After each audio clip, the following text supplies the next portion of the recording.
You're listening to Sox in the Basement, a production of the Broadcast Basement Limited, where every show is 30 minutes of good and comes from a basement bar on the south side of Chicago.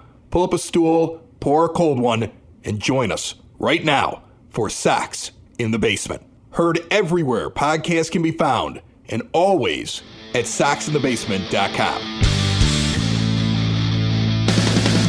Hello, everybody, and welcome to my 9-foot homemade oak bar in my basement on the south side of Chicago. Myself, Chris Lanuti, and my childhood friend Dave Kohut sit on either end of this bar each and every week, and we talk White Sox baseball. We've been doing it for 2 straight years, and luckily, because fans like us enjoy listening to fans talk honestly about White Sox baseball, we have grown into one of the premier podcasts covering White Sox baseball. And then the coronavirus pandemic. And now we try to give you something to get you through it. What is greater than sitting back and listening to a White Sox baseball game? And that's why we have the White Sox simulated season using MLB The Show ever since opening day, each and every day covered right along with the White Sox schedule as it would have been. And still, every Wednesday, live now, in the morning on the Podbean app, and then shortly afterwards everywhere podcasts can be found, and always at soxinthebasement.com. Dave and I still sit down, we talk about what's going on in the real world, and we analyze this, and we take your calls and let you talk to us about it as we try to shape a season together. It's all brought to you by Cork and Carry at the Park at 33rd and Princeton. Visit them on Grubhub right now or at corkandcarryatthepark.com. It is Tuesday, April 21st, 2020, and Gio Gonzalez and the 14-9 Chicago White Sox, sitting currently in second place in the AL Central, take on Jakob Junis. The third time we've seen him, he's 1-0 with a 4.84 ERA.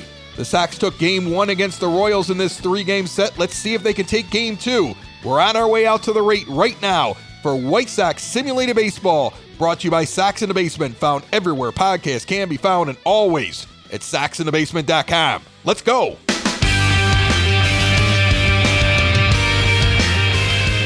Welcome to the south side of Chicago as the Chicago White Sox at Guaranteed Rate Field at 14-9 host the 8-14 Kansas City Royals for Game 2 of this 3-game set. It's a beautiful Tuesday evening, a sparse crowd, and the number 4 guy in the rotation, Gio Gonzalez, comes out. 4 starts so far, 1-0 record, 4.50 ERA, 22 innings with 20 hits and 10 walks. That's a whip of 1.36. He has 24 strikeouts, though, including 9 in his last effort. But remember, in that effort, he only went 4 complete innings with 9 strikeouts, and his bullpen had to come in and save the day.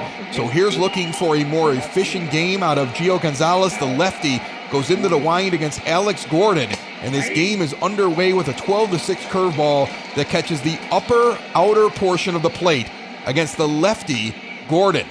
White Sox lineup today, let's go around the horn. As the first pitch is at 7-11. Yasmani Grandal behind home plate. Abreu at first, Mendick at second, Anderson at short, and Moncada at third base. The pitch from Gonzalez. Flared out into left field where Eloy Jimenez will make a catch at his knees running in. A nice play by him. So that's the first out of the first inning. So we already know who's in left. It's Eloy. In right is Nomar Mazara, and center field is Leury Garcia as Luis Robert gets a night off. Gonzalez facing Nicky Lopez, he of the .080 batting average. As light winds blow from left to right, barely moving the flags. As the sun is already setting here on this April evening. The 1-0 pitch to Lopez. Pops straight up, Grandal takes 2 steps back, 2 steps more, camps underneath it and makes the play, and there are 2 outs quickly here in the top of the first inning. The big problem for Gonzalez was his inability to be efficient with his pitches. Last start out, strikes out 9, but worked so hard he couldn't get into the 5th inning, and was losing when he left the game. No strikeouts so far, but he's got 2 outs here in the first, and that's all that matters. Whit Merrifield's hitting 184 in the 3 spot. The righty swings and misses at a changeup, tailing away outside of the zone, 0-1 the count. I want to thank everybody for tuning in for these games. We've been getting messages coast to coast. Got a message recently from a young man out in San Diego who told me that he loves the Southside accent like I'm making it up. By the way, Joe McDonald is going to be the home plate umpire. That's just been announced. It's the first time we've seen him all season long. It's not a made-up accent. I'm really a Southsider, and I'm not trying to lay it on. I don't even hear the accent. I think you have an accent, so be quiet. No, I appreciate you listening, and thank you very much. 1-2 is the count as Merrifield stands in, and the lefty Gonzalez goes into the wind with 2 outs. Swing and a miss at one, tailing below the knees and outside. Merrifield goes down as the first strikeout victim of Gonzalez, and midway through the first, no score, and the Sox coming up. A gorgeous yet chilly night here on the south side of Chicago. The sun already setting as Jacob Junis takes the mound. 4 starts, 1-0, 4.84 earned run average, 22 1/3 innings with 29 hits and 7 walks. That's a whip of 1.61. He has 20 strikeouts over that time period. His only win of the season came against the White Sox in the opening series. He got Game 3 from the Sox. He also was part of another win. So both times he's taken the mound, the White Sox have lost. Although it happened later in the game after he was out of the game when the Royals finally took the lead against the Sox about a week ago. The Royals are 4th in the AL Central because the Tigers are really bad. And Tim Anderson takes a ball outside, 1-0 the count. Next pitch, a 4-seamer down the middle, swung on and missed, 1-1. Anderson could have been a candidate to sit down today, but he sat down a lot. This team is towards the back end of a stretch with nearly 3 full weeks without a day off, and he's 2-1 right now in the leadoff spot. Chopped to first base. It's going to be flipped over to Junis in a foot race to the bag, but he will beat Anderson. He had a head start. And that's 1 out here in the bottom of the first inning. After this series, the White Sox go on the road for 4 in Los Angeles against the Angels, and then they get a day off. 2 in Denver against the Colorado Rockies, and another day off. So trust me, they are getting towards the back end of a very long stretch without a day off. And Leury Garcia, who's playing center field today, bats second, hitting .284, and takes one deep into the right field corner, tailing back towards the wall. It'll hit just below the yellow line. Garcia's on his way to second base. He will get in there easily with a double that goes right below the yellow line against the Goose Island bar. Off the fence, a nice hit ball. And with 1 out in the bottom of the first, we have a runner on second base and Garcia and Abreu to the plate, who takes a low 4-seam fastball for ball 1. Abreu's hitting .281, spent the better part of the earlier half of this month above 300. It's not that he's in a slump, but he's not hitting 300, that's for sure. A sinker on the outside corner catches 1-1 the count. He's getting on base a lot. Let's say it that way. I think when a guy's in a slump, he can't do anything right. As this one's flared out in the right field for a base hit, it's going to fall in. Garcia coming around now.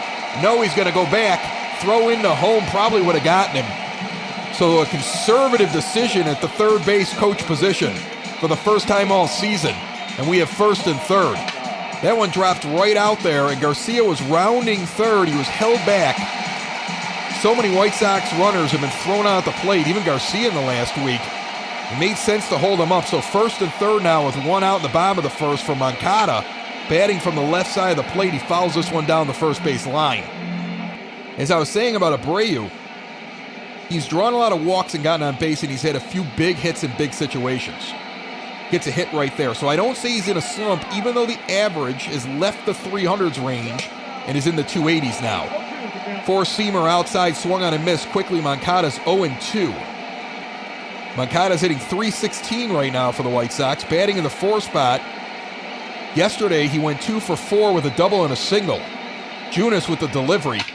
Chopped towards short, going to get under the glove, and it's going to go out in the left field. 1 run is in. Abreu on his way into third. The play safe under the tag as he slides in head first as the ball arrived at third base. So it'll still be first and third, but now Moncada with the RBI single, and the White Sox with the quick 1-0 lead here in the first inning. Heads up base running by Abreu, getting in under the tag of Dozier at third base. And Eloy Jimenez hitting .257 with 7 home runs on the season steps in. Outside corner, this slider catches. 0-1 the count. Jimenez steps out real quick. Does a few practice swings. Junis checks his hat like the answers are in there. And the right-handed pitcher stands up there now against the right-handed batter. And the 0-1 pitch on the way. Outside slider taken, 1-1 the count. The only guy with more home runs on this team is Edwin Encarnacion with 8. And he is standing in the on-deck circle. The pitch. Inside at the hands, 2-1 the count.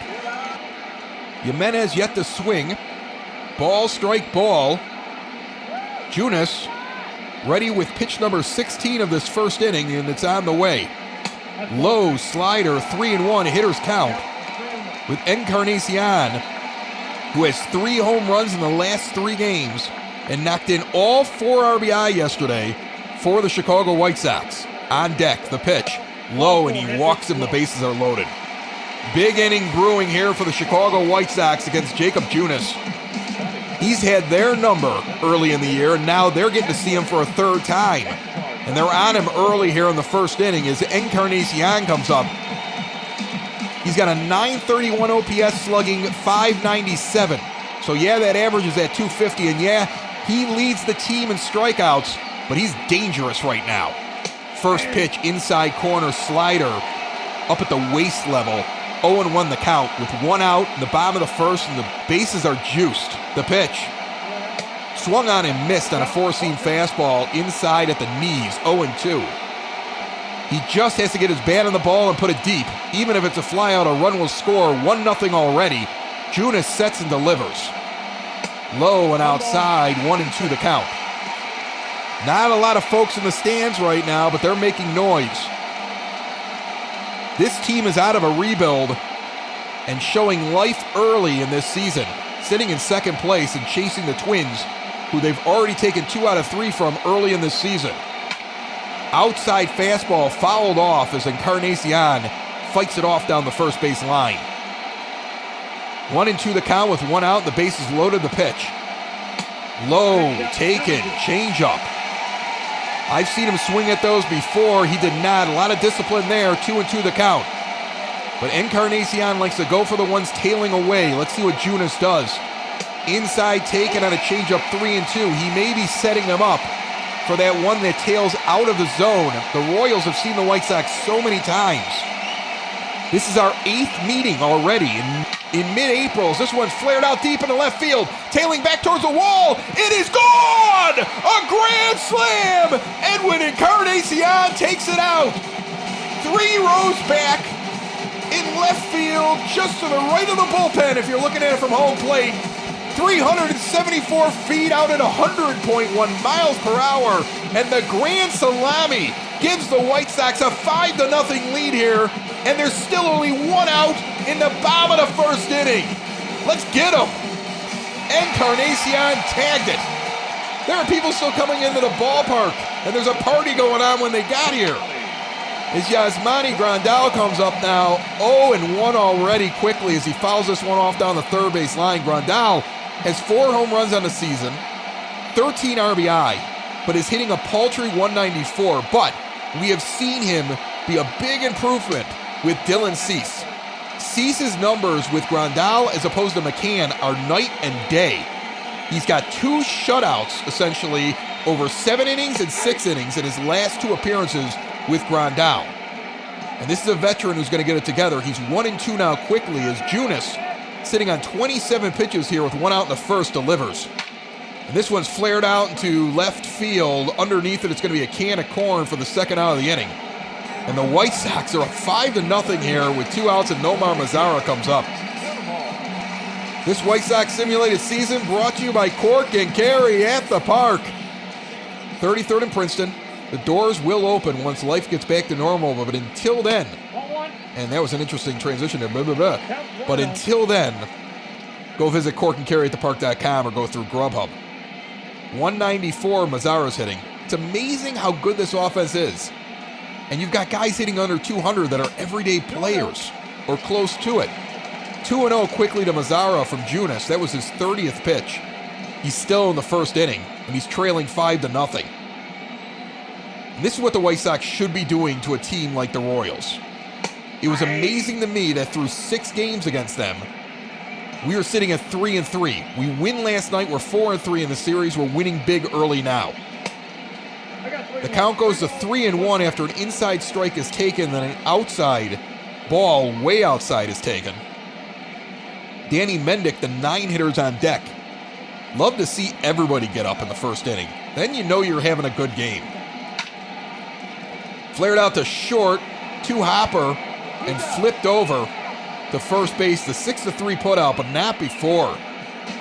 A Moncada RBI single and an Encarnacion grand slam out into the setting sun. The White Sox lead it 5-0, top of the second. And whereas Jacob Junis is on his way quickly to 40 pitches, and he's only 1 inning through, Gio Gonzalez has 9 as he starts the second inning. And the first pitch to Jorge Soler hitting 250 is fouled off down the first base line. The only thing I can think of right now that would make me pause is that White Sox starters have almost come out cold after their team puts up big runs. This one is driven deep out into center field and caught at the track. 1 foot in the grass and 1 foot on the track on the left center field side of the batter's eye. Leury Garcia puts it away and there's 1 out. And Hunter Dozier, the third baseman, comes up hitting .320.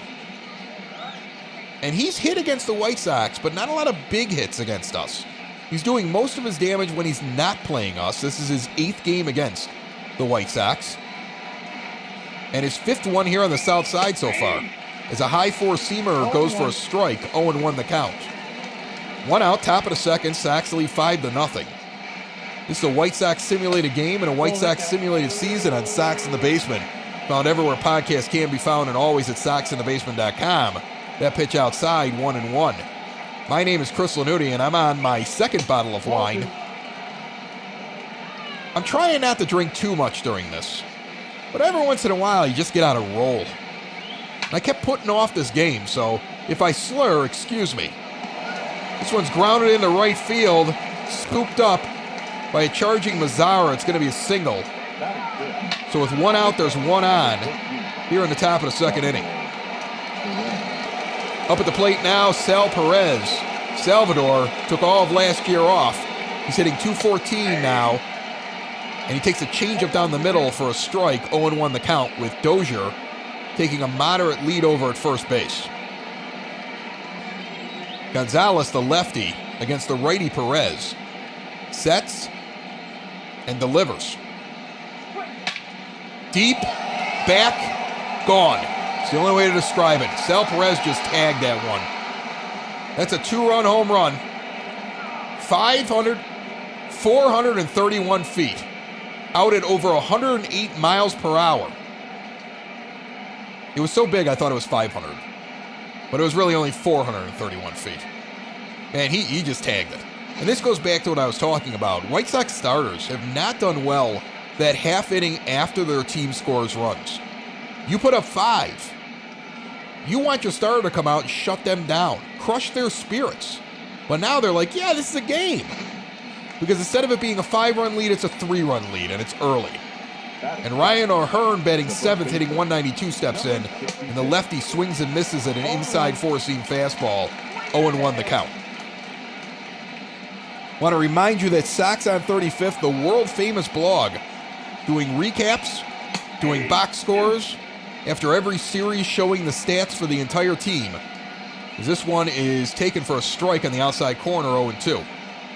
Check them out after you listen to the broadcast each and every time. Really completes what we're doing here. You know, we all know what this is. We all want real baseball, but man, this is fun. 1-2 the count, the pitch on the way fouled off. I get angry at these games. I yell.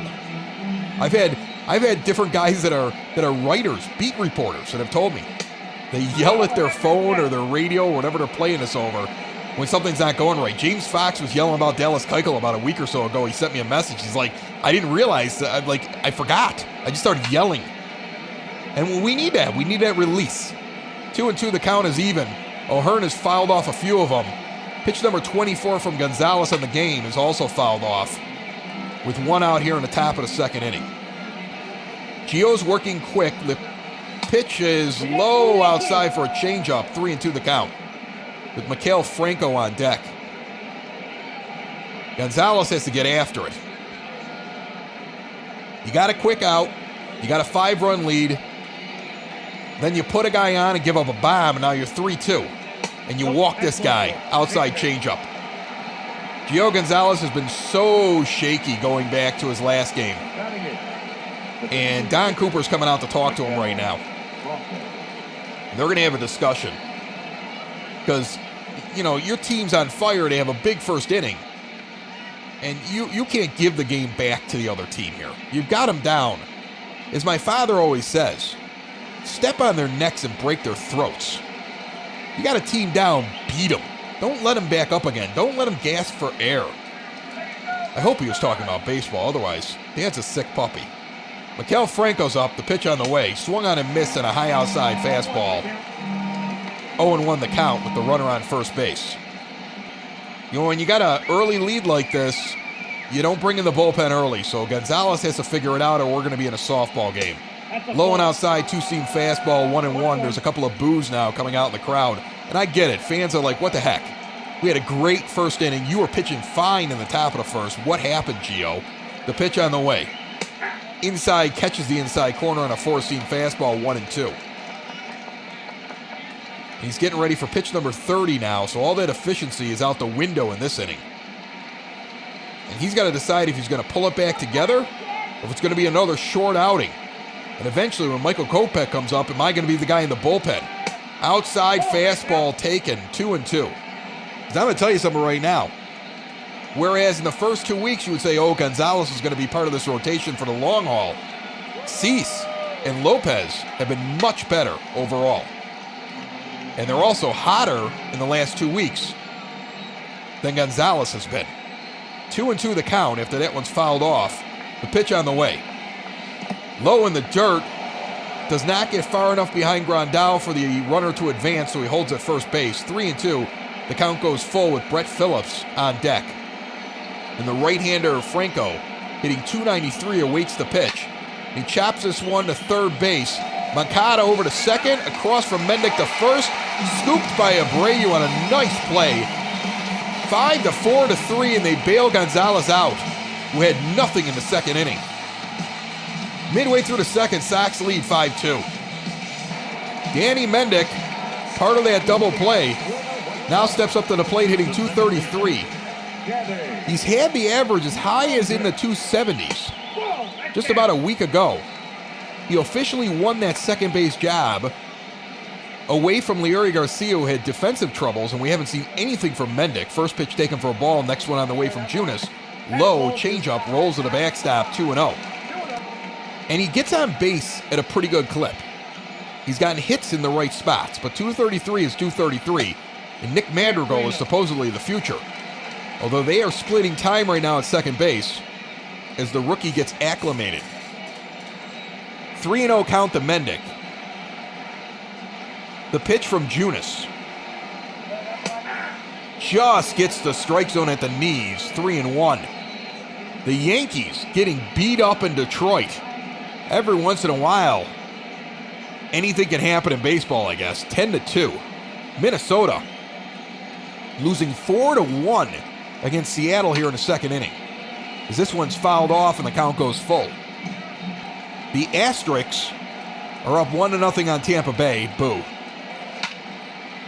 Flied out down the first base line, hooking foul about 2 sections before the pole. The count remains 3-2. And then he walks him. Outside slider misses. Junis walks the leadoff batter in Mendick. And Tim Anderson comes up 0-for-1. Junis, 40 pitches at this point. He's done the first inning and one batter here in the second that he walked. All good signs for the White Sox in the long term.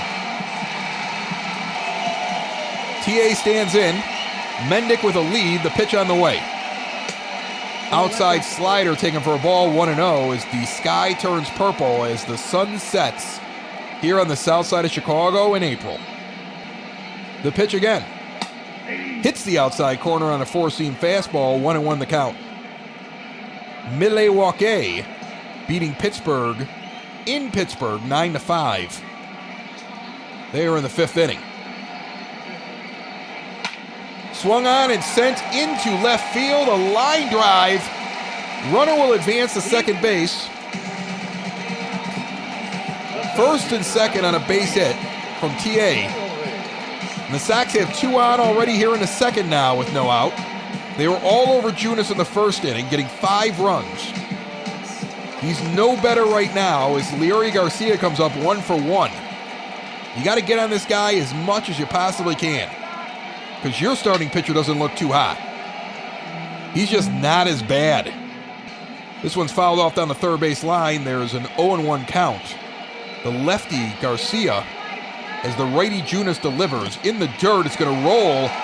Nobody's going to advance. Perez corralled that ball and looked around before he picked it up like, I dare you to go.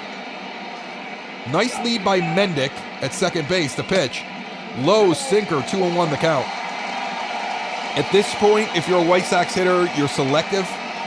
If you're a runner, you're patient. Jacob Junis has dug himself enough of a hole. Don't let him out of the hole. The 2-1 pitch on the way. Checked up, but it's a strike just above the knees on a changeup, 2-2. The count is even. Garcia has to protect now a little bit. The pitch on the way. Chop to second base, slow roller. They're trying at second base. They're going to get him, but they're not going to get the runner at first. A bang-bang play at second. They'll get Tim Anderson. He thought he was on the bag. He lingered for a while. No way they were going to turn it, though, because that ball was rolling slowly. First and third with 1 out, and Abreu takes a four-seam fastball down the middle, 0-1, the count. He's 6 for 24 lifetime against Junis with 4 RBI. He's 1 for 1 today. Low inside slider, 0-2 quickly. First and third. Mendick's at third. Leury Garcia's at first. And an 0-2 count with 1 out in the bottom of the second. And the White Sox leading 5-2. 50 pitches for Junis. This is 51. Flared out into right field, maybe deep enough to advance Mendick. It is caught. He is going to go home. They're not even going to try for him. So another run comes across for the White Sox on the sac fly down the right field line by Abreu. Mendick comes across, 6-2 White Sox, 2 outs now in the bottom of the second inning. And Yoan Moncada, who's 1 for 1 with an RBI single and scored on the Encarnacion Grand Slam, comes up for the second inning in a row here with 2 outs in the bottom of the second and a runner on first base. First pitch taken, a sinker down the middle, 0-1 the count. He thought about it and he pulled up for some reason. Didn't like the look of it. Moncada awaits the pitch. It's on the way. Fouled off. Four-seam fastball down the line. Remember, folks, Cork and Kerry at the Park, they're our proud sponsors. They need your help. They're a small business. Support them in any way you can. Get some ballpark food and make sure they're around when we get back to business and baseball. Use Grubhub or corkandcarryatthepark.com direct. The pitch on the way. Broken bat, third base side, grabbed by the pitcher actually before it gets to third. And flipped over to first. They get Moncada by a step. Junis with the putout, 1-3. But after 2, the White Sox tack on another and lead 6-2. Now is the time for Gio Gonzalez to right the ship. Brett Phillips is up. He's the 9 hitter. He's hitting 188, and we have made so much fun of him for being such a terrible hitter in each and every game that we have seen him in. And this is the 8th game we've seen him batting in the 9 spot. He sucks. He takes this one on the outside corner, 0-1 the count. You want to get off to a good start against him. And you want to start rolling. You've only given up 2 hits and 2 runs, and you got a 4-run lead. Get it together, Gio. The 1-1 pitch on the way. Outside taken on a 12-6 curveball. 2-1 the count to Phillips. I don't know why you're pitching around this guy. Go right at him. It's chilly. We're winning. It's Tuesday night. People have places to be on a changeup. Swung on and missed. 2-2 the count now. Gonzalez The lefty to the lefty Phillips. Flared out into right field, trailing back is Mazara. He will catch this one before he gets to the track. And there's one gone. Like the hardest hit ball of Brett Phillips' career. One out here in the top of the third, and Alex Gordon comes up 0 for 1 with a fly out in the first inning. Gonzalez delivers a high four-seamer that just misses the zone. Gordon has spent his entire career, 13 years with the Kansas City Royals. Takes an inside fastball that was close, 2-0 the count. On one hand, there are parts of Kansas City I enjoy. I can't besmirch the city. I've been there several times. Changeup catches the outside corner, 2-1. I've got in-laws there. My wife's dad and her stepmother are out there. I've been to the breweries. I've been and seen their different districts. I've ridden their mass transit. It's a big city in a middle of a cornfield. It's not as big as Chicago. We know this. But it's clean and it's nice and it's kind of fun. They got good barbecue. So I get it, 13 years there. I can't imagine he spends all 12 months there. That would be crazy. The 2-2 pitch from Gonzalez. Low and outside, the count goes full as Nicky Lopez stands on deck. He's got the same batting average as the year I was born, 77. Swung on and missed on a changeup inside on the hands. Would have been ball 4. He fools Gordon for his second strikeout. Gio Gonzalez has 2 outs here in the top of the third inning, and Nicky Lopez, who popped out in the first inning, somehow continues to be in this Royals lineup, and the guy can't buy a hit. I make fun of Phillips. Let's make fun of Lopez. How did we lose 3 games to this team so far? The 0-1 pitch to Lopez. Hits the outside corner 2 times in a row with a 4-seam fastball, and it's 0-2 quickly with 2 outs here in the top of the third. Into the wind in the pitch. Swung on and missed. He got him on 3 pitches. Another strikeout for Gio. He's starting to feel it. Midway through the third, White Sox lead 6-2. We're in the bottom of the third. Eloy Jimenez has a walk in the first inning. And Jacob Junis has 55 pitches. The .257 Jimenez scored on the Edwin Encarnacion grand slam. He's in the on-deck circle right now. 4-seamer misses, 1-0 the count. Shift on. Second base, shortstop, and third squeezed in between second base and third base. As this one swung on and missed on an inside 4-seamer. And the first baseman's playing second base right now. So the shift's on for Jimenez. As a slider tails away, 2-1 the count. Indians losing at home right now to Oakland, 4-2. Sox can pick up some ground tonight. The team right behind them and the team in front of them both losing. And they are winning right now 6-2. As a 4-seamer's foul back, 2-2 the count. Junis into the wind. Pitch number 60 is fouled back. Count remains even at 2.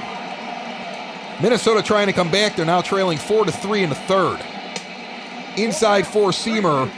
Jimenez lays off a close one. The count goes full, 3-2. The eye is improving over the last week or so. The 3-2 pitch on the way. Chops this one to first base. He had to go after it. It was in the strike zone. A foot race to first on the 3-1 putout. And Encarnacion will come up with 1 out here in the bottom of the third. And the last time Jacob Junis saw him, he had a grand slam over his head in the first inning. And he's back again. 4 home runs in the last 4 games for Edwin Encarnacion, who has 9 on the season. And he drills this one into the left center field gap, tailing back towards the wall. It'll be caught at the track. And he is seeing the ball like it's a beach ball right now. 2 outs in the bottom of the third inning. And Yasmani Grandal comes up, and he wants a little bit of that mojo because he is still struggling. Tough position that Ricky Renteria is in right now is that Grandal's the big free agent signing. He's the guy who's having such a great influence on his pitchers, and you want those pitchers to do well, but he is not performing at the plate right now. And so you can't bring in McCann every other game. Grandal's probably getting 2 out of every 3, but you also don't want to stunt his ability to get out of a slump. 0-1 pitch. Swung on and missed, and he's quickly 0-2 here with 2 outs in the bottom of the third. He's already 0-for-1 in the game. The Grandal story is becoming the story of April. It's the one blemish on a team that's on fire. Ground ball over to third. It's going to be bobbled, and Grandal is going to get the first base. Now, I think that should be a hit. They're going to call it an error, but Hunter Dozier is playing short because they have a shift on that has the shortstop behind second.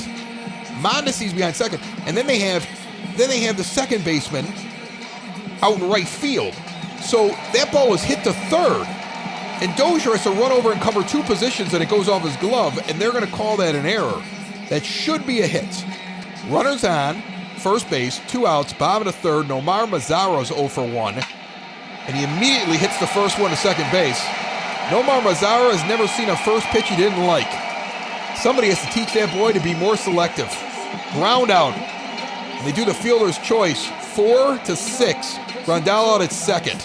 End of 3. Foundation issues not properly handled can be costly. Family Waterproofing Solutions is owned by Ken, a veteran of the United States Marines, and his wife Maria, making them a veteran-owned business and a female-owned business that will diagnose and repair wet or leaky basements. And while they're located on the Sac side, Family Waterproofing services the entire Chicagoland area and Northwest Indiana. And now, after taking time off to ensure they can do things safely and securely for you, Family Waterproofing is back in business and doing jobs. Plus, part of the proceeds for every job that they do are donated to veteran and first responder organizations who support our frontline defenders. And currently, Sox in the Basement listeners have access to special pricing when they contact Family Waterproofing Solutions now, 708-330-4466, or visit them today at FamilyBasementWaterproofing.com.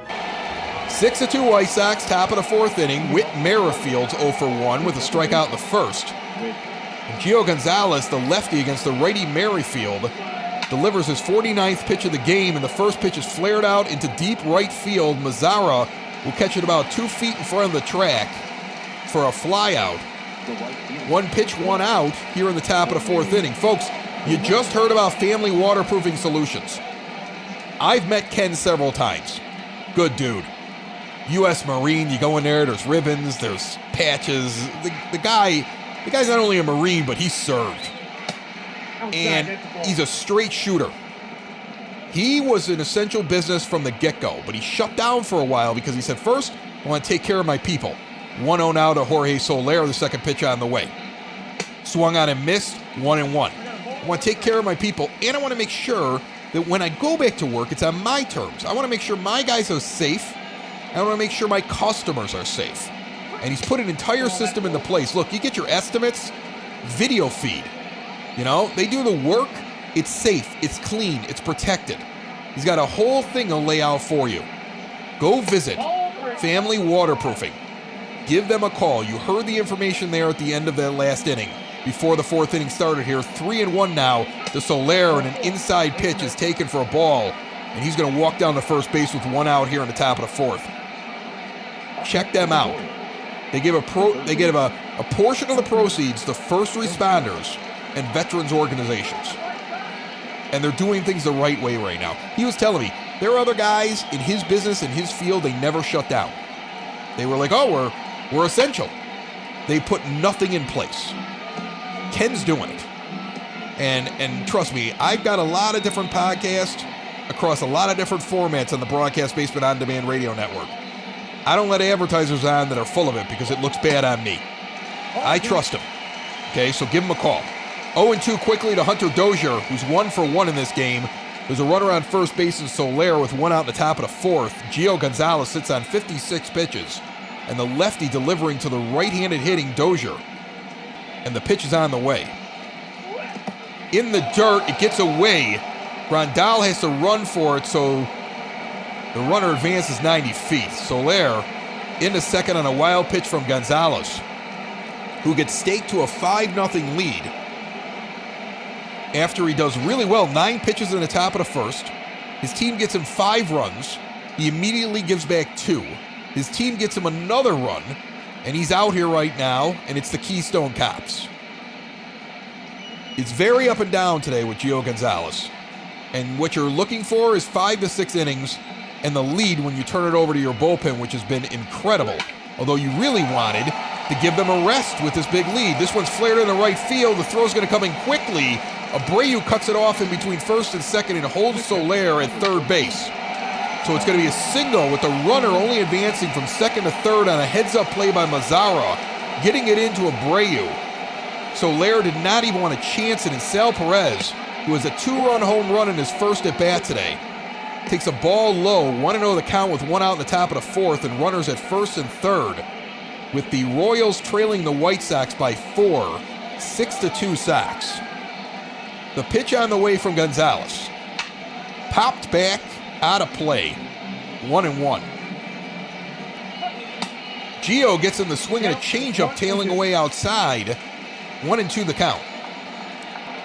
The next offering, he just got a piece of one off the end of the bat and sent it down the first base line. Perez hanging tough, looking good up there tonight, which is a scary thing. Swings and misses at a changeup that was even further outside. He falls across the plate and kicks his bat. And Gonzalez has a strikeout on the guy that got the 2-run home run on him earlier in the game, and is trying to get out of this inning. Look, if it's sloppy, that's fine, but get the job done. If he gets out here, I'm happy, even if it makes me sound silly. Ryan O'Hearn's hitting 192, and the left-handed batter stands in against Gonzalez and takes a 12-6 curveball below the knees. 1-0 the count. He walked in the second inning. If he gets a walk here, the bases will be loaded with runners at first and third. Gonzalez on 64 pitches here in the fourth inning. Looks in and delivers. Outside corner misses on a change, 2-0. And he has been using the changeup a lot in this inning. I don't know if that's by design or his arm is like spaghetti. Because remember, he labored in his last game, and he wasn't so sharp in the game before that. As this one's popped straight back, Yasmani goes back near the netting, gets underneath it, flips off the mask, and makes the catch. So a pop out to the catcher in foul territory, and the White Sox are through the midway portion of the fourth inning, and they lead 6-2 with Mendick leading off. And Danny Mendick steps in. He's got a walk in the second inning. Jacob Junis, remember we were talking, very inefficient, while Gonzalez had been efficient. Both of them basically sitting on the same amount of pitches. They're in the mid-60s. First one is sent out into left center field, tailing back towards the wall. It carried a lot further than it looked like it was going to. It is caught about a step before it gets to the fence, near where the Royals have double barrel action going, warming up already for out number 1. And Tim Anderson, 1 for 2, steps up. He had a single the last time up, and he hits this one deep down the third base line. Anderson stands there with his hands on his hips, and it curves foul. Just misses the pole. Man, that was a pose to strike. But he looks silly now as he swings and misses at a slider, and it's 0-2. I think he thought he had a home run. He was striking a pose. Now he chops this one foul. 0-2 the count remains. I mean, TA hit it, and he took a step up the third base line, which I don't even know if it's legal, as this one's fouled down the third base line.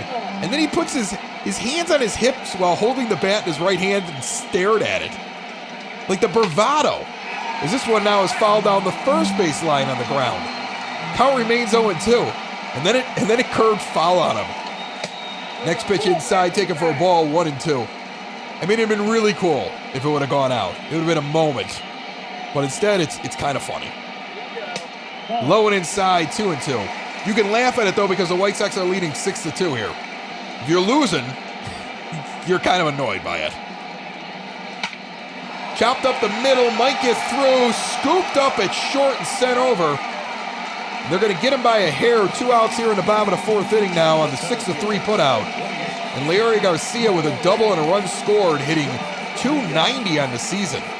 And finding his way into the 2 spot in the lineup more often than not lately. And he's earned it. He's performing up there. He's 5 for 20 lifetime against Junis. And he's 1-0 right now on an outside fastball. The next pitch on the way, swung on and missed down the middle, 1-1. Dodgers beat the Nationals in an early game today in Washington, 6-3. The Phillies beating up on Texas in interleague play in Philadelphia, 10-1 in the 7th. The 2-1 pitch popped up the short, can of corn, and that ends the 4th. We're through 4, and the White Sox lead by 4, 6-2. The Royals come up next. Top of the 5th inning, Maikel Franco will step up. He's 0 for 1 with the ground out in the 2nd inning, sitting 289 with 3 home runs and 11 RBI so far in the 21st, I believe it is now, of April. And Gio Gonzalez on 66 pitches starts off the 5th inning with a 4-seamer hitting the outside corner for a strike, 0-1 the count. Quickly into the wind, the pitch. Fouled off down the third base line. Right-handed hitter, left-handed pitcher. 0-2 count. And it's on the way. Just misses high and outside. Borderline call, 1-2. The pitch to Franco. He got him looking on a high fastball, and he knew it. Ball hit the glove, and he just started walking away. Didn't even protest. 5th strikeout by Gonzalez on a pretty pitch. And it's a tale of 2 Gio Gonzalez's. And you really don't know what you have until this point. He seems to struggle all the time. Looking back at it, now reminiscing as Brett Phillips, the clown show of the Kansas City Royals, comes up. I don't know why I enjoy picking on this guy. He's 0 for 4 for the series, and I think he's got 1 hit over 8 games against the White Sox in the 9th spot for the Royals. He's 1-1 now.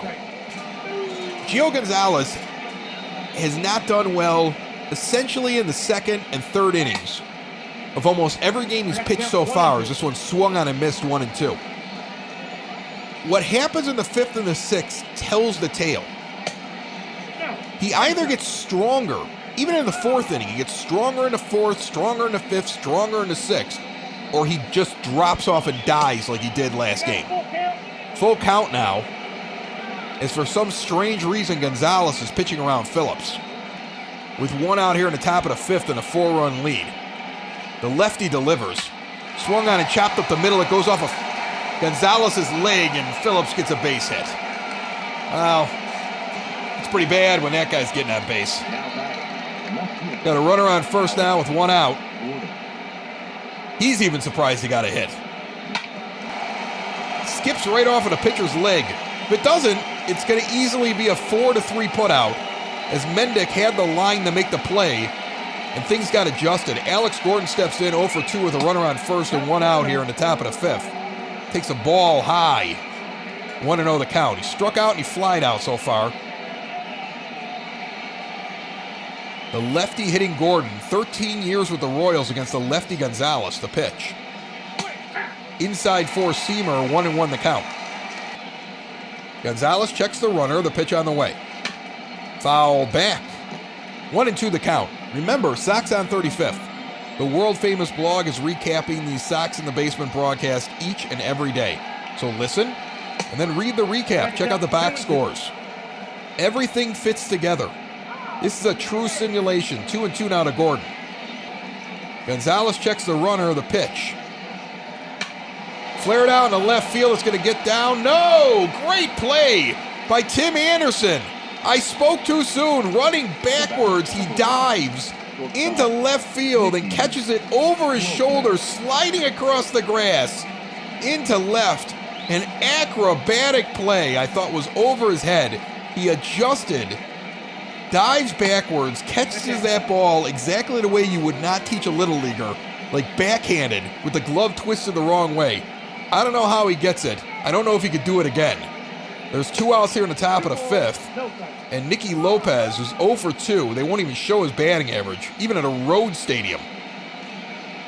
He was 0.77 the last time he was up, 0.88 at the beginning of the game. And he's 0 for 2, but he's 3-0 right now against Gonzalez with 2 outs. And come on, Gio. You let Brett Phillips on, and now you're 3-0 to this guy. I mean, maybe we should give this guy a scouting report before the game so he knows who to throw pitches to. And he walked him on 4. Like, it makes no sense. He let the 2 worst batters in the lineup for the Royals He went full count, gave up a dink hit to Phillips, who's now on second. And he walked a guy who's hitting midway between 0 and 100. And I'm not talking over a few games, like for the season. And he puts him on first. And Whit Merrifield comes up, and yeah, I know his average is under 200, but he's better than that. And when he figures it out, he's going to make you pay. And you got 2 runs on now in the top of the 5th inning with 2 outs, and you're on pitch number 86 and 1-0 to him. And this one's foul back, 1-1 the count. Gio Gonzalez continues to perplex me. As a low changeup at the knees is taken for a strike, 1-2. Thank goodness I have this nice Cabernet to calm me down. Chop to second, Mendick gets his pick. He'll flip to second base. He could have gotten anybody out at any base that one got to him so fast. Anderson tags second. We're midway through the 5th. The White Sox lead 6-2 on the south side of Chicago. Eric Skoglund. We talked about him before. He's been on. He's got 5 games under his belt, 2-2, 11 innings, an ERA of 2.45, 10 strikeouts to 2 walks. I believe we've seen him twice. One time he held us down, the other time we jumped all over him. And Abreu comes up 1 for 1. He also had the sac fly, so he's had 2 at-bats. One of them was not official. Off the plate, ball 1. And an inside fastball is taken for a ball, 1-0 the count. Yesterday, he was 0 for 2, but had 2 walks. Today, he's 1 for 1 with the sac fly with the RBI. So again, like I said earlier in the games, he fouls this one off, and it's 1-1. The average may have come down from being over 300 and sit in the 280s. But he's still being productive. A guy like Abreu works his way through even the rough times without dropping off the face of the earth. Swung on and missed on a high 4-seamer, 1-2 the count. And this is the reason why we talked about it all offseason. We talked about it during the season last year. Here at Sox in the Basement, you had to re-sign Abreu. Swung on and chopped foul down the first base line, count remains 1-2. There was a lot of things like, well, do you re-sign him? He's getting older. We've got all these young players. What about this guy or that guy? No. It's hard to find a guy with this kind of consistency who's now 2-2 and the pitch on the way. Swung on and missed. He strikes out here, but still, 1 out in the bottom of the 5th. It's hard to find a guy like a Jose Abreu. We broke down the top 10 hitters that were expected to hit free agency. Abreu was 4th. And the White Sox were able to get him at a bargain because he wanted to come here. So anybody that detracted from having him on the team, he's good for the young guys, and he's still a productive player that belongs in the 3 spot in your lineup. And there's no arguing about that. Moncada comes up 1 for 2. 1-0 the count quickly on a high inside pitch laid off. Jesse Hahn and Jake Kalish warm up in the Royals bullpen. Kalish is a lefty, Hahn's a righty. Moncada's batting on the right-handed side of the plate, and he flares this one in the left field for a base hit. Hard hit ball. Line drive, got down right after it cleared the dirt. Nobody can make a play on that one. He's been on top of things the last couple of games. He looks really good. The power is not there right now. He only has 2 home runs, but he's seeing the ball well. And I feel like early in the season, he was trying to hit him deep. He was trying to show the naysayers, no, I can hit for power too. And when he started hitting for average, you've got a heck of a ball player there in that 4 spot right now that you eventually hope to move back to the 2 spot when a guy like Eloy Jimenez is finally ready to move up again. He's 0 for 1 right now. He's got Moncada on first, and he takes a 4-seamer just inside the zone at the letters. 0-1 the count with 1 out here in the bottom of the 5th. Sox leading 6-2 against the Royals. The pitch on the way, outside, misses 2-seam fastball from the lefty, Skoglund. Big left-handed pitcher against the righty, Jimenez. 1-1 count, the pitch on the way. Outside, misses on a change. 2-1 the count. Moncada, healthy lead. He's not good at stealing bases, at least in these simulations. This one's flared out in the right center field. It's heading towards the gap and towards the wall. Back to the wall. It will clear. And Eloy Jimenez puts this one out 400 feet. Everybody was running until the fence got in their way and told them they had to stop running. Gets out at a little over 102 miles per hour. And Jimenez puts out an oppo to right center field for 2 runs. His 8th on the season for number 74. Hard hit ball, but you can tell he's not trying to hit home runs. He went where the ball was, an outside pitch, and he just followed the pitch and muscled that one out as hard as he could to the gap, and it just gets over 400 feet to right center field. And the White Sox lead this game now 8-2 in the bottom of the 5th inning. Encarnacion takes the first pitch for a strike, 4-seamer down the middle. He had a grand slam in the first inning. He's 1 for 2. Hitting .257 and leading the team in home runs with 9, even after Jimenez's 8th just moments ago. Inside 4-seamer taken for a ball, 1-1. Encarnacion 4 home runs in his last 4 games. Still leads the team in strikeouts, although over the last 4 games, less of those and more home runs, so that's a good sign. Pitch is outside, 2-1 the count. You know, when I sat down tonight, and I said, I'm going to sit down, I'm going to do this ball game. It was a long, long day. This one's high, taken for a ball, 3-1. And, you know, sit down with the kids, we had dinner, had a little vino, a little wine, and a little more wine. Then all of a sudden I was like, I got to do this game, and I really hope that this is a win so I don't get angry. And it'd be nice if it was like a really solid win. And right now, at this point, 8-2 in the bottom of the 5th, let's just have some fun. Who knows what I'm going to talk about at this point, folks. As Encarnacion walks down to first base. A free pass for him, and Grandal's 0 for 2 with a fly out. And he reached on an error that should have been a hit. He really should be 1-2. And when a guy's hitting under 200, I don't care if it's a simulation on MLB 20. He got ripped off. He's batting righty now. A lot of people don't realize he's a switch-hitting catcher. So he stands in on the right side of the plate and takes one on the outside corner curveball for a strike, 0-1. He's got 4 home runs so far in the season. But the last 2 weeks, ice cold. Nope. Ball 1. Hitting under 200 for the season. Nothing deep in weeks. Has done a very good job, though, behind the plate. The 1-1 pitch is taken outside on a 4-seam fastball, 2-1. The next pitch on the way. Cracked out into center field. Tailing back towards the wall. It's going to clear, and Grandal hits a 2-run home run of his own. 429 feet.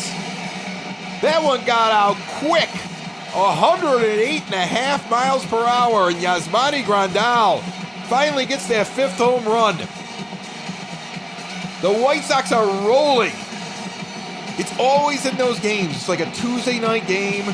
There's not a lot of people in the stands, and they're just beating up on the Royals tonight, and I love it. Deep back and gone. Hits that little section next to the batter's eye in left field before you get to the batter's eye, where half of those seats have obstructive views. Actually, all of them do. You can't even see the other side of the outfield. Jake Kalish comes in now. He's 0 for 2 with 7 games under his belt, 17 in the 3rd innings, 2.60 earned run average, and the White Sox have gotten after him. And it's another lefty, so they're not changing what side of the plate the ball is coming from. They continue to go with Kalish, and Mazara stands in and takes a fastball at the knees for a strike, 0-1. He's 0 for 2 with 2 groundouts. He's terrible against left-handed pitching. Be nice to see him show something here against a lefty. The pitch on the way. Just misses on a slider, 1-1 the count. Sox are up 10-2 here in the bottom of the 5th inning. With a lead like this, we're going to talk about quarantine wine selection in the next inning, as we found some interesting selections at your local Mariano's and Whole Foods. My wife loves wine, but she can't get the stuff she wants, so we started trying other things because we can order them, they show up on the doorstep, or you can pick them up with the no contact thing. We found some new ones we'll talk about. 1-2 the count as this one's fouled off. I'll tell you how I'm getting my beer, too. I'll give you some tips for the quarantine, for the lockdown, for the coronavirus. as Nomar Mazara fouls this one off and continues to hang in there 1-2 with 1 out in the bottom of the 5th. Guess what, Gio Gonzalez? You're going to pitch till your arm falls off with this lead. As a four-seamer's fouled off down the third base line. Kalish tries again. Swung on and missed. He finally got him on a four-seamer inside in the strike zone at the knees, and Mazara so far looks like a bust of a pickup in this simulation. Brutal. Danny Mendick comes up. A stunning man. We've talked about it before on Sox in the Basement. Danny likes to leave the top buttons open on the jersey, and MLB The Show has done a terrible job of representing this because they've got to have his buttons all the way down to his navel, and they don't. They've got him buttoned up to the top with a shirt underneath, even in short sleeves tonight. He's 0-1 on a fastball down the middle he took. He likes to wear that thing really unbuttoned, okay? Like a bad stereotype in a mobster movie. As this one is sent out to short on the one hop over to first, pulls him off the bag, and Mendick is on in the error. Another error at short today for the Royals. That's mainly because they don't have their normal shortstop out there. Nicky Lopez is their fill-in utility guy, and Alberto Mondesi got a night off tonight. And Lopez has been brutal at the plate and brutal at short. A high four-seamer taken for a strike by Tim Anderson, who's back up again. And he's struggling a little bit. 0 for 4 in the last game with 2 strikeouts. He's 1 for 3 tonight. He's probably due for a day off. He'll probably get it tomorrow. He might come out of the game early tonight. The pitch on the way. It's fouled off down the first base line. You know, your team's up by 8, and the guy's a little worn down. If he has a bad at-bat here, you might pull him out of the game. Kalish, with his 12th offering of the inning, a low changeup below the knees, 1-2 the count. Kalish delivers. Swung on and missed at a high four-seamer way out of the zone, and I don't know if TA is seeing things as well as he wants to. End of 5. 10-2. White Sox lead. And Gio Gonzalez comes out for the top of the 6th inning, but there's been a defensive replacement, as we alluded to, as he throws this four-seamer just outside of Soler. Leury Garcia is going to come into short and play for Tim Anderson and give him the rest of the night off. He wasn't looking good. And Adam Engels in center field, and he drops back to the wall and catches one. He literally leapt right up where it says the catch out on the outfield wall. And MLB The Show actually has it written on the outfield wall where Dwayne Wise made that catch in the Mark Burley perfect game. And Adam Engel just lined up directly underneath it and jumped up and made the catch over the wall on a first pitch ball that almost went over. So the defensive replacement of Tim Anderson is the reason why Engel's out there, the pullback of Jorge Soler home run. And the White Sox continue to lead 10-2 with 1 out now in the top of the 6th. And Hunter Dozier's quickly 0-2 as Gio Gonzalez works with 94 pitches. And the pitch on the way. High four-seam fastball, 2-2 the count. Gonzalez into the wind and the pitch. Swung on and sent down the first base line, foul. At this point, Carson Fulmer's warming up in the bullpen. He's going to take over in a game where you're up by 8. Make no mistake about it. As I said, Anderson's already out of the game. White Sox haven't had a lot of days off, so it's time to rest some guys with a big lead. Ricky Renteria is not hesitating as Gonzalez gets his 4th strikeout. I'm sorry, check that. 6th strikeout of the game against Dozier on a low tailing slider out of the zone that he chased. There's 2 outs in the inning. So Engel's out in center now, and Garcia's over at short. He moves in from center field. And that's a high inside fastball for a strike, 0-1 to Sal Perez. Gio Gonzalez is about to throw his 100th pitch, and I don't think Ricky Renteria's worried about it. He's going to make him go 6, no matter what, with this lead. Outside 12-6 curve misses, 1-1 the count. So I told you we were going to talk about wine selection. Let's talk about some of them. Tonight, I've tried a few of them. Right now, I'm drinking a Bogle Cabernet Sauvignon. It's not a bad wine. I mean, it's cheap. But sometimes the cheap ones are the good ones. 2-1 the count. And we can get it at Mariano's where they'll put it in the back of the car in the no contact pickup. My wife always tries to tip these people, and they don't take it. And God bless them. I keep telling her, wad up the $20 bill and throw it out the window. They're out there working. This one's in the dirt. The count goes 3-2 with O'Hearn on deck. 2 outs here in the top of the 6th inning. So that's a pretty good one. But you know what the one is that I would recommend to you? And we're getting it right now at Mariano's. And they don't advertise with me. This is just me talking quarantine with you as this one's flared out in the right field. Down the line, it's going to fall in and go off the wall in front of the Goose Island section and get tossed into second. Play at second. Oh, he almost got him. Mazzara with a dart into second base almost gets Sal Perez. I don't know if the umpire was prepared for it. I want a replay on that one. We saw the umpires go to the booth once in our simulation. I felt like that should have been the second time. Nah, he got in. Now on this angle, he got in. Good throw by Mazzara from the corner with 2 outs here in the top of the 6th. 10-2 still for the White Sox as O'Hearn comes in. With Perez on second, the 4-seamer hits the outside corner for strike 1, 0-1. Now, the one that she's been getting from Mariano's, and I had never tried it before, it's called 19 Crimes. It's a Cabernet Sauvignon. Now, I like red wines. I like Chiantis. I'll drink a Cabernet Sauvignon. We spent some time in California in wine country when I was doing radio. Outside curveball, 0-2 the count. And it's a really solid one. It's what I've been drinking tonight. Swung on and missed on a 4-seamer. He goes down on 3 pitches. Gonzalez threw 6. Gave up only 2 runs. That's another quality start for him, and the White Sox lead 10-2. Leury Garcia's 1 for 3. And he will lead off the bottom of the 6th inning for the White Sox as they have a 10-2 lead. Jake Kalish is still out there being fed to the Wolves. He pitches one outside for ball 1, 1-0 the count. Next pitch low and outside on a 4-seamer, 2-0. The pitch on the way. Hits the outside corner on a 4-seam fastball, 2-1 the count. Hey, there's a final from Cleveland. The Indians have lost another one. Oakland beats them 4-2 in Cleveland. They've lost a few in a row. We leapfrogged them into second place yesterday. And now we'll be a game and a half up on them if we can hold on to this one. Meanwhile, Minnesota continues to trail Seattle by a run in Minnesota. Competitive AL Central early.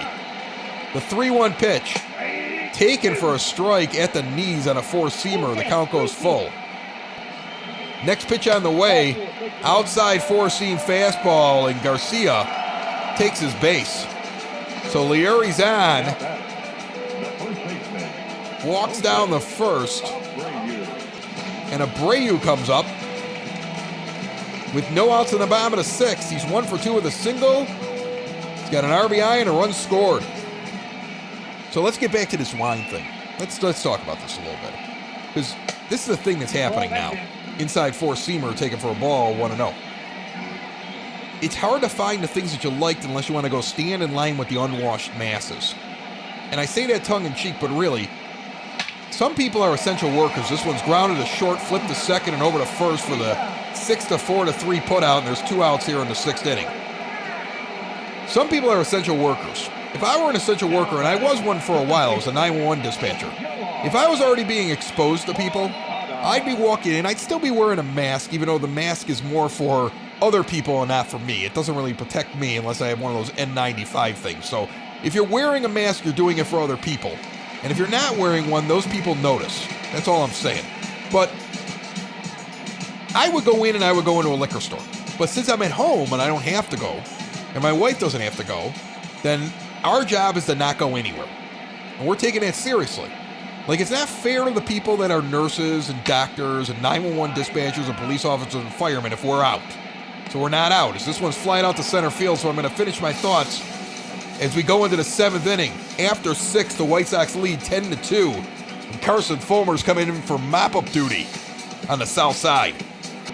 Carson Fulmer with 4 games is 0-1 over 5 1/3 with a 3.38 ERA. Struck out 9, walked 5. Right-handers hitting 182 against him. Lefties hitting over 340. And Maikel Franco, a righty, comes up 0 for 2. Now, he was a dumpster fire the first 2 times we saw Carson Fulmer. But he has done really well in mop-up duty if the White Sox are losing by a lot or winning by a lot. And he comes out with no pressure here and throws a changeup just below the knees to Franco, 1-0 the count. So getting back to what I was saying, when I was a essential guy, I would have fallen in that category over the last decade. So I get what they're going through. And they're close to my heart, as this one's grounded to Moncada, 5-3 putout, 1 out in the top of the 7th inning, and Brett Phillips coming up to the plate, pretending he's a Major League Baseball player. So I was an essential worker. I know what it's like. I'm not speaking out of my butt here. I'm not trying to pretend this isn't anything fake. I know what it's like. I was somebody that got called in blizzards. I'm one of those guys that, like, if the building was on fire, they don't evacuate the 911 center. They put towels under the door. They don't send us out the building. 2-0 the count on 2 quick balls to Phillips, who White Sox pitchers are treating like Babe Ruth tonight. Fulmer into the line of the pitch, gets a strike on the inside corner on a change, 2-1. So, my thing is, if I was one, I'd be out. If I'm not one, then I'm staying in. And it's the right thing to do so that maybe life gets back to some semblance of normal and they're not at risk as much. Like, I'd like to keep the numbers down for people that I'm still friends with, that I worked with, who can't stay home. And my wife and I take this very seriously. This is a line shot. Abreu knocks it down with his body, smothers it, and flips it over to Fulmer covering first for the 2nd out of the top of the 7th inning, and Alex Gordon comes up. He's 0 for 3 with a line out his last time up in the 5th inning. Sox leading 10-2. So, like, I get it, and this is why I'm trying so hard to stay in the house. So we're not going to stores. We're getting deliveries. So if you're in my boat and you're getting deliveries, you're doing the thing where you're doing like Whole Foods. They'll bring it to your house. You're doing Mariano's. You're not going to Binny's. I can't find a Binny's to deliver to me. Instacart, they've revolted. 1-1 right now to Gordon. So I've had to find new lines, and that's where this 19 Crimes comes in. I really like it. I don't know anything about them. It's good stuff. Like, after this is over, I found a new wine. 1-2 on the outside pitch. The other thing I'm doing is I'm supporting breweries. So you have a local brewery or brew pub in your neighborhood. If you like them, you better start buying your beer directly from them. This one's flying out to center field. Underneath it is Engel.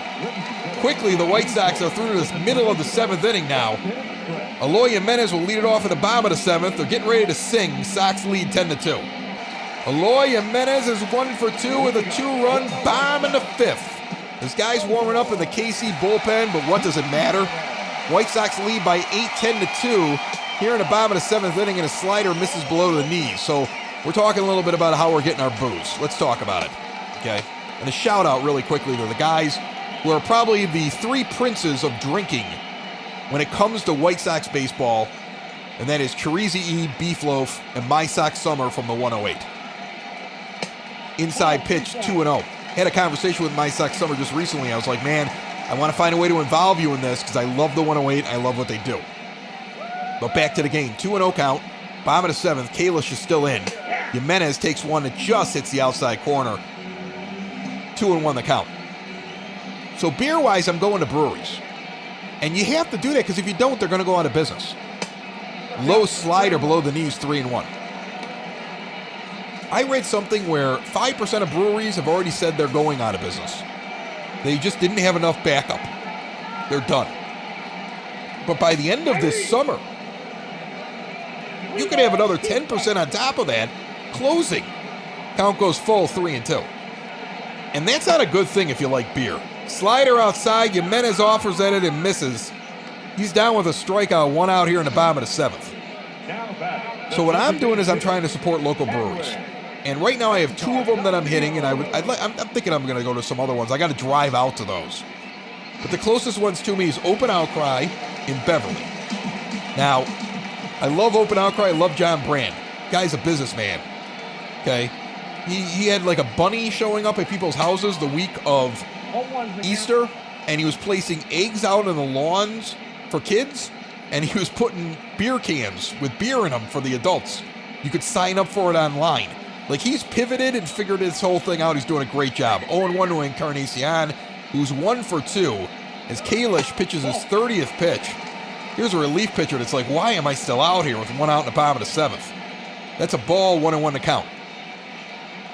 But Open Outcry is doing a great job. They got food, so I order food for them. Every other week, they're part of my rotation. I get some food from them. And I order my beer from them. They'll bring them to me in 32-ounce Crowler cans or like jugs that are resealable. Swung on and missed. The count's even at 2-2 for Encarnacion. He's got a grand slam earlier in this game. The lefty Kalish looks in. The pitch on the way. Chopped over to short. Second baseman was playing behind second. On a shift, he actually makes the play. He almost runs into his counterpart and gets it over by a hair to Encarnacion after they run into each other. 2 outs, and Yasmani Grandal, who's been ice cold but hit a 2-run home run earlier in this game, is 1 for 3, should be 2 for 3 if not for the official score. And with 2 outs in the bottom of the 7th, it takes a slider outside. So what I do is I go to OpenOutcryBrewing.com and I can order the beer online. You can get the food, you got to call in. All the details are there. And they'll drop it off. And if they can tell you're over 21, they don't even come up and check your ID. Okay, I mean, you're 50 years old. They're like, you're 50. Otherwise, you hold it up to the window. They read it through the glass. They don't want any contact with you, and it's great. They're doing it all by the book. They're doing a wonderful job. This one's flared down the first base line, hooking foul into the stands. So I get my beer delivered like the milkman's bringing it. Now, the other one that I'm using is Blue Island Beer Company. Alan out there, one of the 2 owners, is a great guy. Big supporter of Sox in the basement. This one grounded. It goes off the first baseman O'Hearn, who dives for it. He gets it over to first. A bang-bang play, but he gets him. I think these umpires just want to go home. After 7, 10-2, we'll talk more about breweries coming up in the 8th. Shout out to Ed Farmer up in heaven. Now I understand why he always talked about his golf game, because in blowouts, what are you going to talk about? Me, I'm talking about breweries. Nicky Lopez comes in. He sucks. He's 0 for 2 with a walk that I don't understand. And Carson Fulmer continues. And the righty, 4-seamer, right at the waist, 0-1. The other one I'm going to is Blue Island Beer Company. Now, Alan, if you follow them on Facebook, you can make an order right through Facebook to him. He'll ring the whole thing up and take care of it and drop it off at your door. Masks, gloves, the whole thing. Just like all the places I mentioned, their masks, their gloves, their no contact. It's amazing. This one's grounded over to Moncada over to first base on the 5-3 putout. There's 1 out here in the top of the 8th, and Whit Merrifield comes up 0 for 3 in this game and having a terrible start to his season. They continue to put him in the 3 spot. Kansas City in a rebuild. They don't care. They're just going to put you out there in that lineup. High fastball swung at and missed, 0-1 the count. You can go online, you can look up all the stuff he has. You can order and have him deliver it through Facebook. What I do is I instant message him on Facebook. I tell him, hey, I'm coming out there because I'm a little further away. He packs it all up for me in advance. He's got 64-ounce growlers coming off the tap, and he's got prepackaged beer. Packs it all up in advance. I show up, there's nobody there. Big long bar, 1-2 pitch, flared out in left center field. Underneath at his angle, he'll make the catch on the run. Running towards Jimenez, who he calls off. 2 outs here in the top of the 8th. And then I show up, I pick up the beer at one end of the bar, and I leave the cart at the other end of the bar. We don't come anywhere near each other. I put the beer in the back of the car. He rings it up. I come back in. My cart's sitting at the end of the bar. He's sitting back there, and he's just like, take it easy, Chris. Good guy. Have a conversation with him. I walked in the other day. I'm wearing a mask. Another guy's in there picking up his order at the other end of the bar, has no mask. Made fun of me and my mask. I told him, this isn't for me. This is for Alan. Alan said, thank you. I wish more people would do that. That one's over to Mendick behind second base. He turns and pivots and throws. The 4-3 putout. We're midway through the 8th. White Sox lead 10-2. You're listening to a White Sox simulated game as part of a White Sox simulated season. Found on Sox in the Basement, found everywhere podcasts can be found, and always at soxinthebasement.com. And remember, Cork and Carry at the Park are proud sponsors. They got a great lineup. They got food, and they got their award-winning burgers, the nachos with the pulled pork, the cheese curds, you name it, they've got it over there.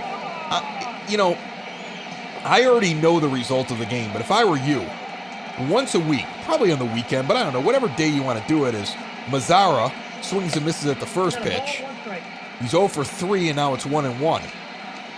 I would pick a day where I order Cork and Carry food, and then I sat back and listened to a game and had a beer. Honest to goodness. As Mazara flares this one out in the deep right field, trailing back towards the wall. It's going to go off the wall. He has an actual base hit, and he turns it into a double. That's the first time that man has had a base hit in a week. His 6th double of the season in quite a cold spell himself. Even with that, he's hitting under 200. And Mazara leads off with a double in the 8th inning against a worn-out relief pitcher. Get it any way you can. Kalish is a reliever that only pitches for maybe an inning or two. He's on 40 pitches now, and he throws an outside two-seamer for a strike to Danny Mendick, who's 0 for 2 with a walk and a run scored. Runner on second, no outs in the bottom of the 8th. White Sox lead 10-2. But I would pick a day and I would just get myself some ballpark food. You know, especially with the weather warming up. Sit in the backyard, have some food, listen to a ball game, have a beer. And remember to check out Sox in the Basement when we do the live broadcast. We're trying to do them now. We always release overnight Tuesday and the Wednesday so it's ready for you in the morning. 0-2 pitch to Mendick right now with no outs. Fouled off. It was in on the hands and inside out of the zone. He fights that off. Still remains 0-2. The pitch from Kalish. Inside just misses 1-2. Mendick got a break on that one. It should have been strike 3. Kalish looks in. Not a lot of people here. In a blowout game, people are leaving in the simulation too. This one's fouled off of the tarp down the third base line. 1-2, the count remains. Mendick awaits the pitch, and here it comes. High, 2-2. So, get the beer, sit outside, eat the food, and then on Wednesdays, we normally would have Sox in the Basement pre-recorded, ready for you on Wednesday mornings. This one's sent out in the left field, tailing back towards the wall. It'll be caught at the track. Mazara's going to tag and go second to third and easily get in there. That's how deep it was. So with one out, he's at third base. In the bottom of the 8th inning, and Adam Engel comes up. His first at-bat of the game, he came in as a defensive replacement. He's hitting .400 right now, early in the season. Highest average on the team. And he fouls this one off down the first base line. He's in a platoon role basically with Mazara, but also will spell Robert. And he's in center field right now, so Garcia can come in and spell Anderson tonight. Robert was already off. Anderson takes the rest of the night off, as this one's fouled off down the third base line, and he's 0-2 with one out in the bottom of the 8th, and a runner on third base in Mazara. The lefty Kalish delivers pitch number 50, and it's fouled back. They're really burning this guy out. He'll be out for the next week. Engel patiently waits in the pitch on the way. Low below the knees, 1-2 the count. But as I was saying, Wednesdays, overnight, Sox in the Basement would post, so when you woke up Wednesday morning, you had it on your commute. This one's fouled off into the dugout down the third base line. But now a lot of people don't even have that commute on Wednesday mornings, and we've got this simulated season going. So what we're doing is, we're doing a live show as Engel gets hit on the hip. I don't think that's intentional. It's just a tired pitcher trying to come inside. He'll go down to first base, first and third now with one out. And Leury Garcia will come up with one out in the bottom of the 8th inning, and the Sox leading 10-2. So now at 10 o'clock in the morning on Wednesday, you got to wait a little bit longer. You get it live on the Podbean app. Go to podbean.com. Go to soxinthebasement.com on any device that takes apps. You'll get prompted to download it, or just go to your app store.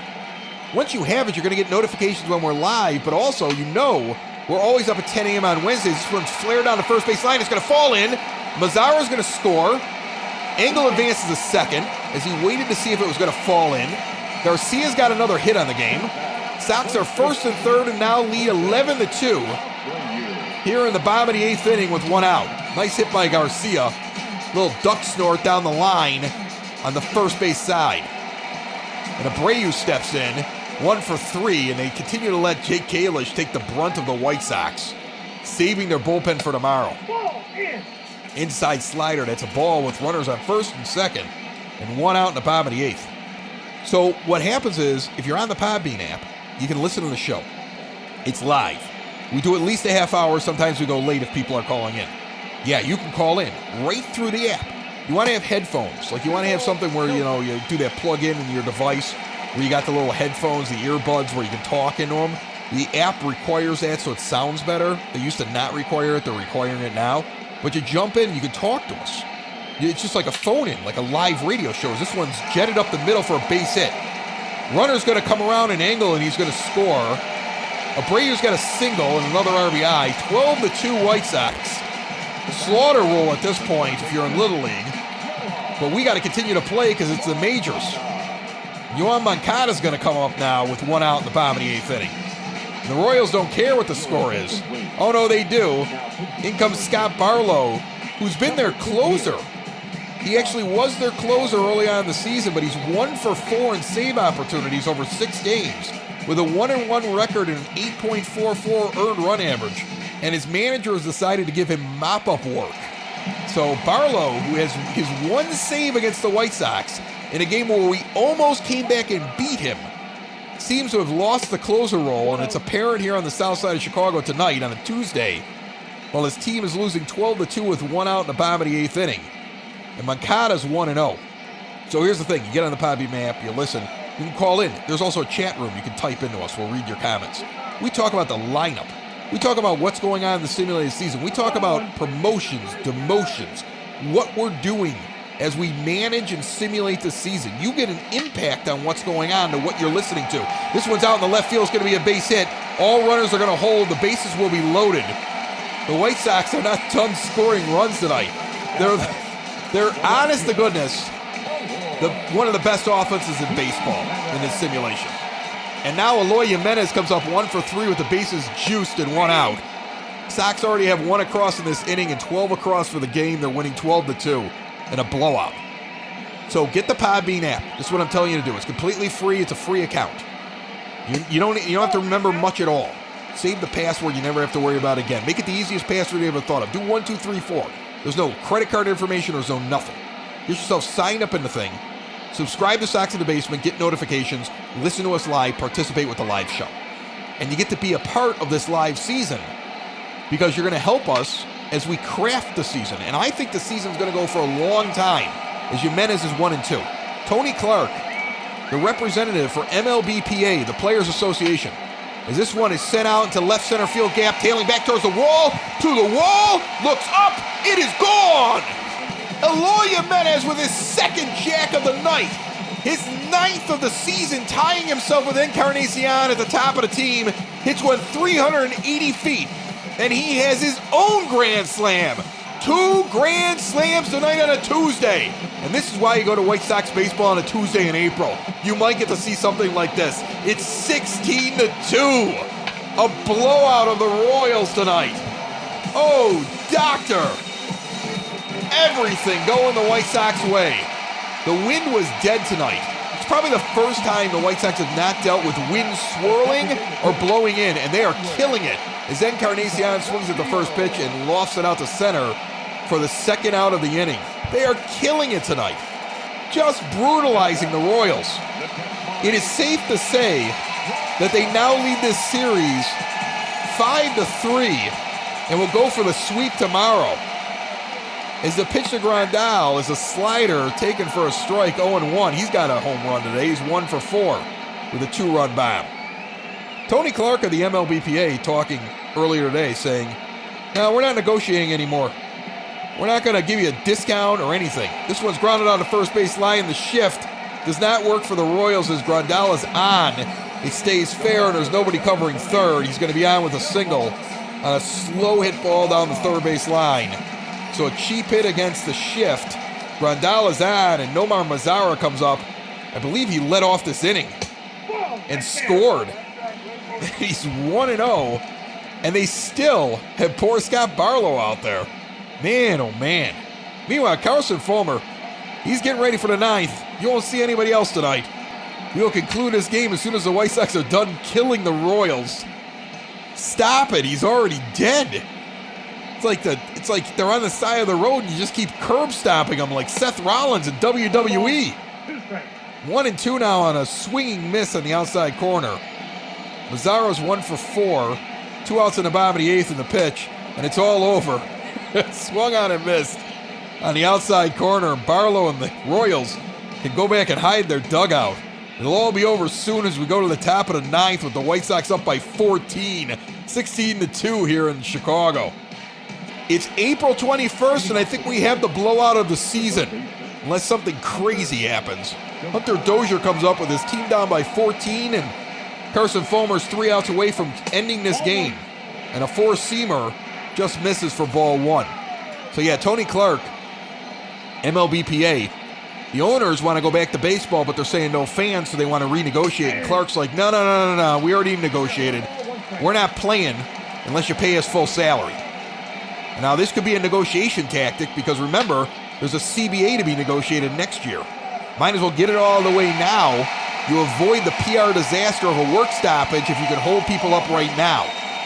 That could also backfire in fans' faces. Imagine no baseball in 2020 and a shortened season, or no baseball in 2021. I think it would kill the game as this one's flying out to right field. So we're hoping that doesn't happen.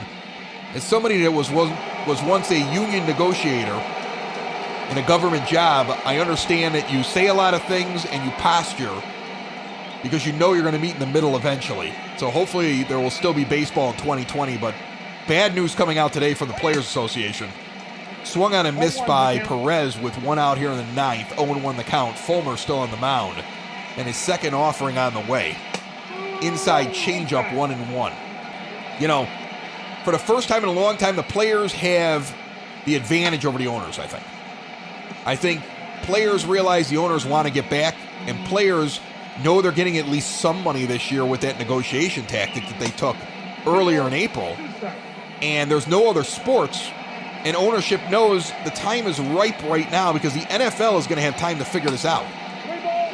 And television contracts are about to go into default very soon as the count goes full. You know, they have to air so many live shows that they don't get paid. And it's revenue sharing and everything else. So the players are playing hardball at this very moment because they know they can. Outside changeup, he chases and misses, swung on and missed.